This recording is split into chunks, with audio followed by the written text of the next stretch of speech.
سلام عليكم، مرحبا بكم في قناة شوت 360. لا تنسوا اللايك والاشتراك ومشاهدة ممتعة.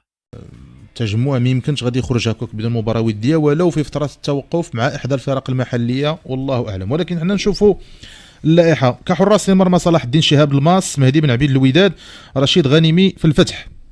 في خط الدفاع: هيثم منعوت نهضة بركان، حمزه المساوي نهضة بركان، مروان الوادني ليفار، يونس عبد الحميد ليفار، انس باش ليفار، محمد بولكسوط الرجاء، محمد مفيد الوداد، مروان سعدان الفتح السعودي، سفيان بوفتيني الوصل الاماراتي، محمود بن تيك الزمالك. خط الوسط: ايوب خيري نهضة بركان، خالد ايتور خان ليفار، ربيع حريمات ليفار، صابر بوغرين الرجاء، وليد الكرتي بيراميدز، اشرف المهديوي التعاون السعودي.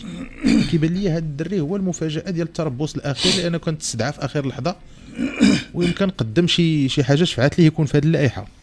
في خط الهجوم: اشرف بن شرقي الاهلي، امين زحزوح الوكره، يوسف مهري نهضة بركان، منير شويعر نهضة بركان، حمزه الهنوري الوداد، عبد الرزاق حمد الله الشباب، كريم البركاوي الظفره الاماراتي، وليد ازارو عجمان الاماراتي، طارق تيسودالي خرفكان الاماراتي، اسامه طنان صلال القطري.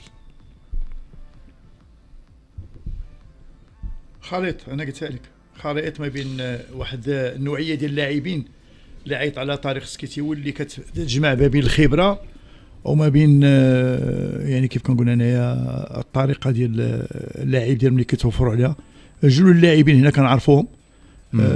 بالنسبه لي انايا اول مره كنقدر نتكلم على واحد المنتخب، وحتى الناس اللي كيتصنتوا لينا الان واللي كيتبعوا هذا المنتخب ديال الرديف غنلاحظوا بعدا واحد القضيه: كاين لائحه طويله من اللاعبين ديال بركان، نهضه بركانيه وثم فريق الجيش الملكي، عكس الناس اللي كانت كتهضر معنا وكتقول لنا على الوداد والرجاء بعد ما كانوا هاد جوج فراقي واقيلا كيكون عندهم تقريبا 7 6، ولكن الوقيته في الاوج. انا نقول هذه العطاء ديال هاد الفراقي بجوج.